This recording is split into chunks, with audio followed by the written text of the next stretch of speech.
일반적으로 생리통의 원인을 살펴보면 두 가지로 생각해 볼 수 있습니다. 대부분의 여성들이 겪는 생리통은 특별한 원인 없이 나타나는 생리통이 많고, 그거를 이제 1차성 생리통이라고 말합니다. 이는 이제 생리 기간에 분비되는 호르몬 중에 하나인 프로스타글란딘이라는 이제 분비물이 있는데, 이것이 자궁에 반응을 하면서 자궁의 수축을 일으키게 되고, 그로 인해서 이제 통증을 유발하게 됩니다. 그게 1차성 생리통이고, 2차성 생리통이라는 경우는 이제 뭔가 원인 질환이 있는 경우로, 흔하게는 자궁 내막증, 자궁 근종, 골반 염증 같은 여성 질환이 원인이 되어서 생리통이 생기는 걸 말합니다. 여기에서 2차성 생리통 같은 경우에는 원인 질환이 있기 때문에 원인 질환을 해결해주면 생리통도 자연스럽게 사라지게 됩니다. 여러분들은 이 네 가지 경우 중에 어떤 경우에 속할까요? 전혀 아프지 않은 분도 있고, 약간 불편하지만 약은 안 먹고 일상생활을 할 수 있다, 이런 분들이 있고, 아니면 통증이 너무 심해서 꼭 진통제를 먹어야 일상생활이 가능한 분도 있고, 심한 경우에는 진통제를 먹어도 참기 힘들기 때문에 일상생활이 안 되는 분들도 있을 것입니다. 그 대표적인 원인 중에 하나인, 오늘은 자궁 내막증에 대해서 말씀드리겠습니다. 자궁 내막증은 확실하게 밝혀진 건 이제 에스트로겐, 여성 호르몬 중에 에스트로겐과 프로게스테론이 있는데, 에스트로겐에 디펜던트한, 에스트로겐의 영향을 받는 만성 염증성 질환이 자궁 내막증입니다. 그래서 에스트로겐 분비가 자궁 내막증의 원인이 되기도 하고 악화시키는 경우가 있는데, 원인을 보면 이제 여러 가지 학설이 있습니다. 여기서 학설이라는 건 아직까지 명확하게 증명된 원인은 없고 추정할 뿐인데요. 일반적으로 알고 있는 게, 월경할 때 생리혈이 난관을 통해서 난소나 또는 자궁 주변, 골반으로 이제 퍼진다는 게 지금까지 가장 오래된 학설 중에 하나고요. 그 외에 이 내막증이 난소나 자궁 외에도 폐나 아니면 복벽에도 생길 수 있는데, 이런 경우에는 내막 조직이 혈관이나 임파관을 타고 들어가서 다른 장기에 퍼진다는 이제 설도 있습니다.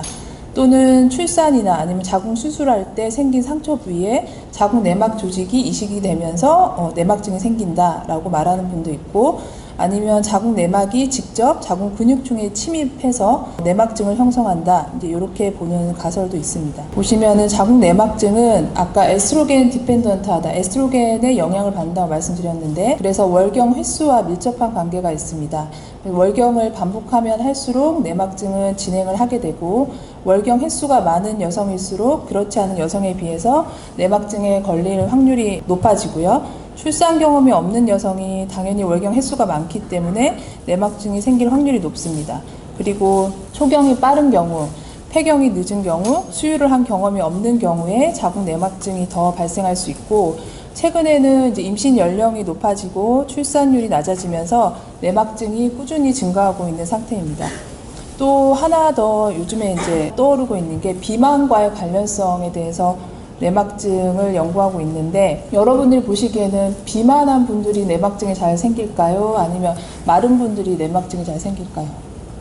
이건 이제 에스트로겐과 관련이 있는데, 비만하신 분들 같은 경우에 에스트로겐 리셉터, 에스트로겐 반응체가 좀 떨어진다고 되어 있어요. 그래서 비만한 분들이 오히려 마른 분들보다는 그런 자궁 내막증이 생길 확률이 좀 더 낮다고 보고 있고, 임상적으로도 환자분들이 오면 마른 분들이 자궁 내막증이 더 심하거나 아니면 더 혹을 갖고 있는 경우가 더 많다고 되어 있어요. 근데 아직까지 이것도 정확하게 비만과 내막증과의 밝혀진, 지금 연구 중이기 때문에 밝혀진 건 없는데, 아무래도 비만한 분들이 에스트로겐 리셉터 반응체에 문제가 있기 때문에 내막증이 덜 생기는 건 아닌가, 이제 그렇게 보기도 합니다. 발생 빈도는 보통 한 10에서 15% 정도 발생하고요. 내막증의 세 가지 주요 증상이 이제 생리통이나 성교통, 그리고 만성 골반통, 그리고 불임이 있겠습니다. 아까도 월경통과 관련이 있다고 했는데, 내막증이 보통 이제 극심한 월경통이 특징이고요. 발생 부위나 크기에 따라서 증상은 달라질 수 있습니다. 가장 많은 증상이 생리통이고, 만약에 30에서 40대 여성이 이전보다 생리통이 심해지거나 아니면 점점 이제 매회 심해지는 느낌이 있을 때 내막증을 의심해야 되고, 만약에 이게 난소에 있는 것이 아니라 골반에 자궁 내막증이 있을 경우에는 요통이나 성교통이 있을 수 있습니다. 그리고 직장에도 자궁 내막증이 생길 수 있는데 이런 분들은 이제 설사나 생리 때 설사가 심하거나 변비가 생기거나 아니면 배변통, 하혈하는 경우도 있고 만약에 폐에 내막증이 생길 경우에는 혈담이나 기흉이 생길 수 있습니다. 그리고 한 가지 이제 불임이 내막증과 연관성이 많은데 난소에 내막증이 있을 경우에는 난소의 예비력, 그러니까 난소의 기능이라고 할 수 있고 난소의 나이 이렇게 볼 수 있는데 내막증을 가지고 있는 난소 같은 경우에 난소의 예비력이 감소되는 경향이 있습니다. 그래서 그것으로 인해서 불임이 될 수 있고 또 하나는 내막증이 있는 분들이 자궁 내에 자궁 내막 조직의 손상이 일어난다는 또 연구 결과가 있어서 그것 또한 아기가 착상하는 데 문제를 일으켜서 불임이 될 수 있다고 합니다. 그리고 주변 장기와의 유착도 흔히 나타날 수 있습니다. 내막증이 이제 위치에 따라서 분류할 수 있는데 난소의 내막증에 대해서 보시면 난소는 이제 골반 내에 생기는 내막증 중에 대표적인 것으로 난소 안에 이제 초콜릿 물혹이 생기는 것입니다. 그래서 보통의 난소 종양처럼 크지는 않고 크기는 오렌지 정도의 크기가 보통이고 드물게 이제 초콜릿 낭프 안에 특수한 유형의 난소암이 발생하는 경우도 있습니다. 이거는 나중에 뒤에서 또 슬라이드 설명을 해드리고요. 만약에 폐경 이후나 아니면 45세 이상의 여성에서 10cm 이상의 초콜릿 난프를 가지고 있다면 우선은 암으로 진행할 가능성이 높기 때문에 꼭 수술적 치료를 받으셔야 됩니다. 자궁에 내막증이 생길 경우에 우리가 자궁 성근증이라고 부르는데 자궁 근육 조직 내에 내막 조직이 자라는 것으로 자궁이 이제 비정상적으로 커지는 질병을 말합니다. 폐경기 전후에 많이 나타나고 만약에 출산 경험이 있는 여성이 그렇지 않은 여성보다 생길 확률이 높습니다. 대표적인 증상은 이제 월경 가다 또는 부정출혈, 하복부 통증이 있고 성근증은 근종과는 비슷하게 이제 증상을 유발하지만 근종보다는 훨씬 생통이 심하고 시간이 지날수록 통증이 악화되는 경향이 있고 난소의 내막증으로 진행할 가능성도 있습니다. 내막증의 검사와 진단을 보면 일반적으로 이제 환자와 문진을 하고 임상적으로 진단을 내리게 되고요. 아니면 확정 진단 내리기 위해서 복강경 검사를 해볼 수 있습니다. 문진이나 아니면 내진을 통해서 환자분의 통증 정도를 보고 내막증을 의심해 볼 수 있고 그 다음으로는 초음파 검사를 시행하게 됩니다. 초음파는 질초음파와 복부초음파가 있고요. 질초음파를 하면 좀 더 골반 내의 자궁이나 난소의 상태를 정확하게 확인할 수 있어서 우선은 질초음파를 권해드리고 질초음파를 볼 수 없는 상황에는 복부초음파를 볼 수도 있습니다. 복부초음파는 이제 그 전체적인 복강 내부의 상태를 정확하게 파악하는 데 좀 도움이 됩니다. 그 외에도 이제 혈액 검사를 해서 환자분이 수술할 수 있는 상태인지 확인해 볼 수도 있고 혈액 검사할 때 이제 CA125라는 난소암 표지자 검사를 같이 시행하게 됩니다. CA125 같은 경우에는 암세포가 생겼을 때 수치가 올라가는 이제 종양 표지자 중에 하나인데 보통 그러니까 옛날에는 난소암을 진단하기 위해 사용했는데 요즘에는 내막증 환자에서도 많이 올라가기 때문에 진단과 치료의 효과를 판정할 때 CA125를 추적 관찰하게 됩니다. CA125 같은 경우에 보시면 이제 이거는 악성일 경우에는 난소암, 자궁 내막암, 그리고 자궁 경부암, 나팔관암, 그리고 이제 췌장암, 유방암, 폐, 대장암 등에서도 올라갈 수 있고 양성 질환에서는 이제 내막증일 때 올라가게 되고 아니면 임신 중이나 아니면 골반염이 있을 경우에 근종이 있을 경우에도 수치가 올라갈 수 있습니다. 또 다른 검사로는 MRI 검사를 할 수 있습니다.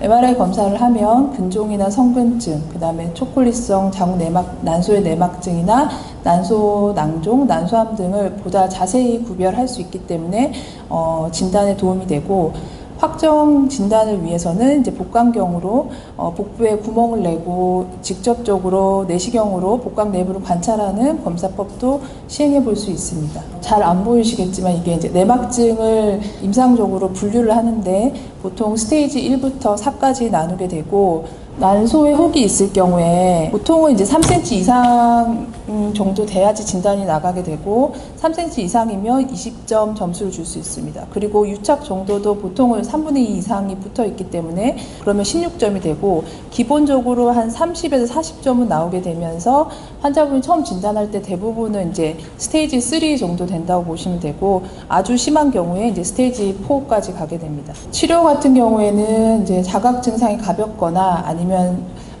증상이 급격하게 진행되지 않으면 그냥 추적 관찰 우선 해볼 수 있고요.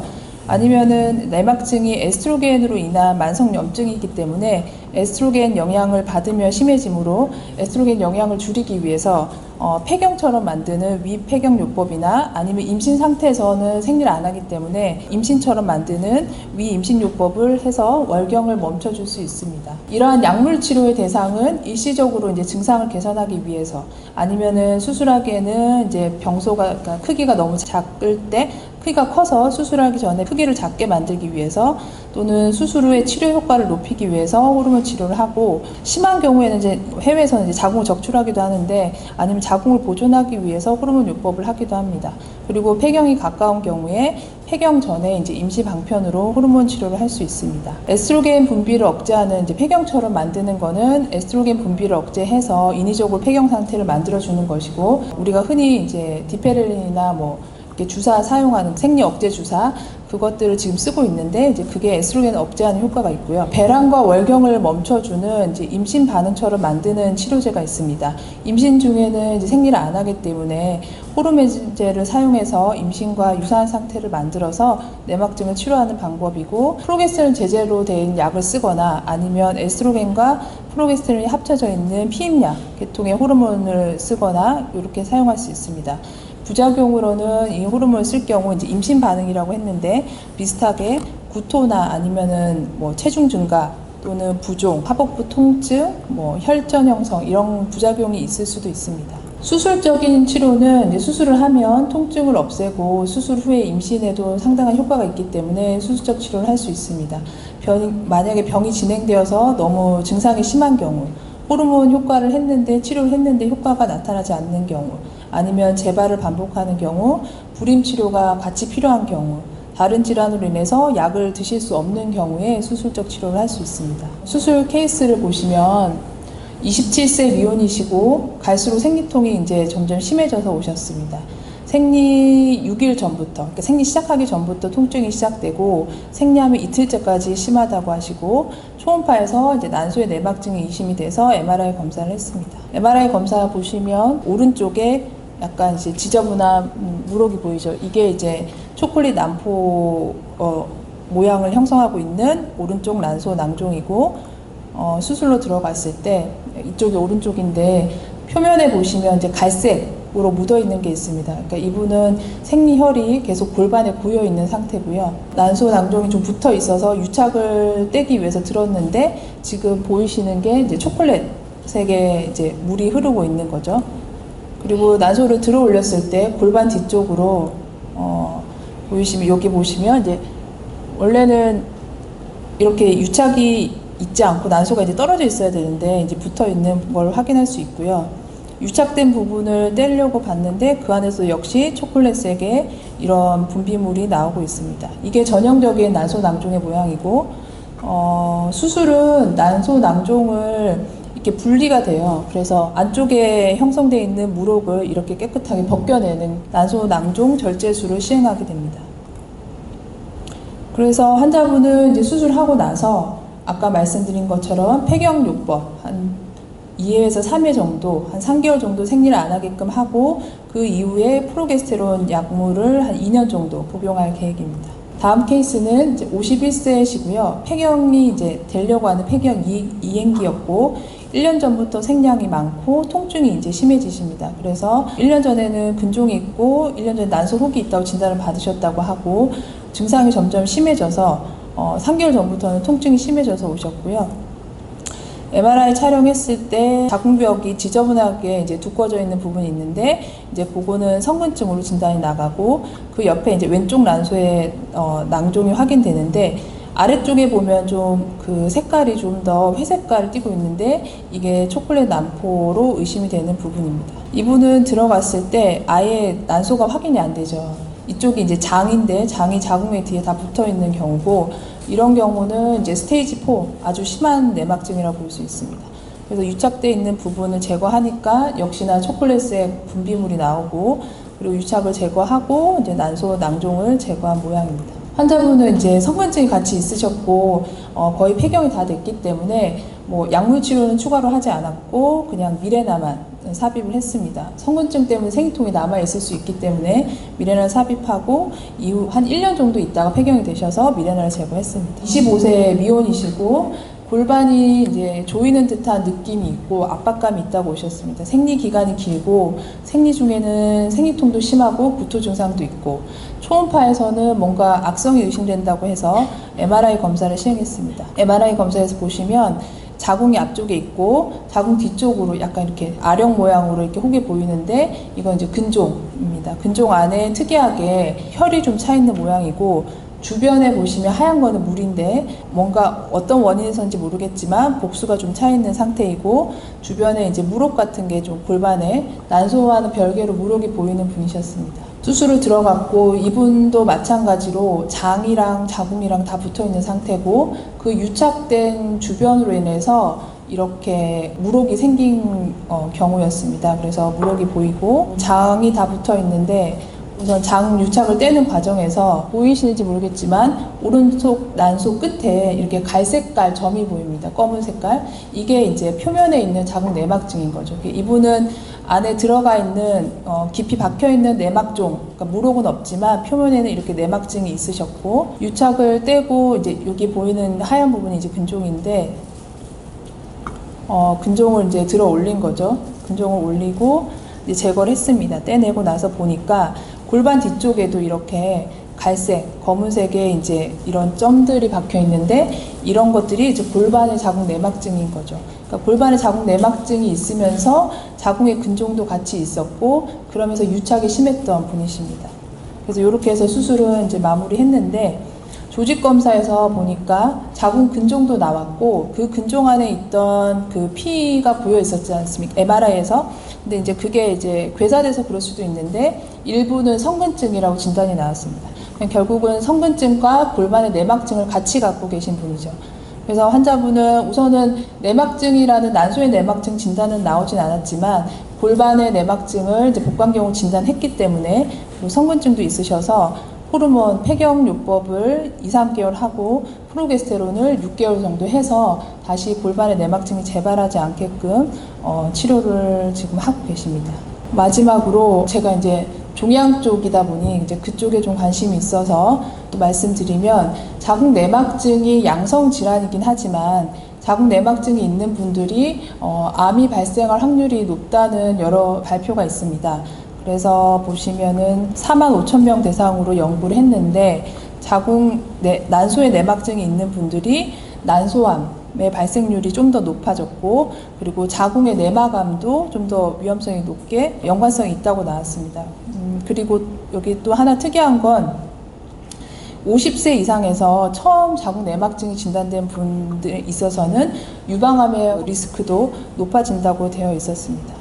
그래서 이걸 정리하면 모양 난소암과 투명세포 난소암이 발생할 확률이 높고 또 내막증 있는 분들이 자궁 내막암이 또 발생할 확률이 높다고 되어 있고 50세 이상에서 처음 자궁 내막증이 진단된 환자분들에 있어서는 유방암도 발생할 확률이 더 높을 수 있다. 그렇게 알고 계시면 좋겠습니다. 생리통은 이제 많은 여성분들이 그냥 당연히 있는 거라고 생각할 수 있지만 보시다시피 생리통에도 여러 가지 원인이 있을 수 있고 그 원인 질환이 단순한 양성 질환을 넘어서서 암과도 관련이 있기 때문에 생리통이 계속적으로 있다면 초음파 검사를 받아서 이상은 없는지 확인해 보기를 권해드리고 만약에 내막증이 진단된다면 호르몬 치료, 약물 치료라던가 수술적 치료를 해서 꾸준히 관리가 필요하고 그냥 방치할 경우에는 결국은 병이 계속적으로 진행되는 거를 그냥 보는 거기 때문에 내막증이 진단된 경우에는 꼭 병원에서 의사와 상의해서 꾸준한 치료 및 관리를 받으시기를 권해드립니다. 네, 이상입니다.